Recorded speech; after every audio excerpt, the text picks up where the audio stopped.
သတင်းထုအနေနဲ့အသက်36နှစ်အရွယ်ရီဟာနာရိုင်ယန်နာဟာအသက်36နှစ်အရွယ်အေဆက်ရော်ကီအဘရာကီနဲ့လက်ထပ်တော့မှာပါသူတို့ရဲ့လက်ထပ်စာချုပ် prenuptial agreement ဟာအံ့အားသင့်စရာကောင်းပေမဲ့ရော်ကီကတကယ်ကိုစိတ်ရင်းမှန်တဲ့အချက်3ချက်ကိုထည့်သွင်းခဲ့ပါတယ်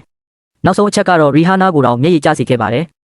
ပထမအချက်ကတော့မိသားစုဟာအမြဲတည်းကပါတငယ်ချင်းဘဝကနေအိမ်အောင်ဖက်တွေဖြစ်လာတဲ့အထိမိသားစုကအရေးကြီးဆုံးဆိုတာကိုရော်ကီကသိပါတယ်2020မှာလူသိရှင်ကြားတွဲခဲ့ကြပြီးနောက်မှာတော့သူတို့ဟာသားသမီး3ယောက်ထွန်းကားခဲ့ပါတယ်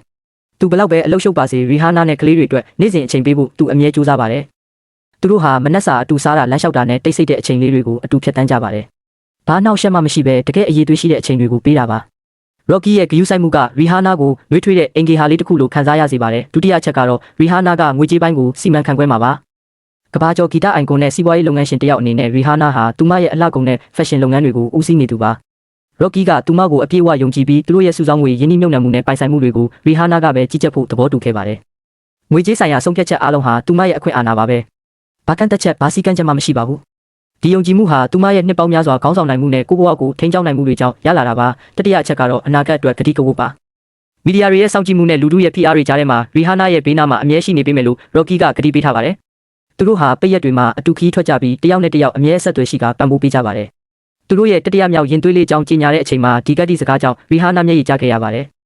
ဒါနဲ့ပတ်သက်ပြီးတင်ရောဘယ်လိုထင်လဲရီဟာနာကတော့သူမရဲ့ထာဝရအချစ်စစ်ကိုရှာတွေ့သွားပြီထင်လား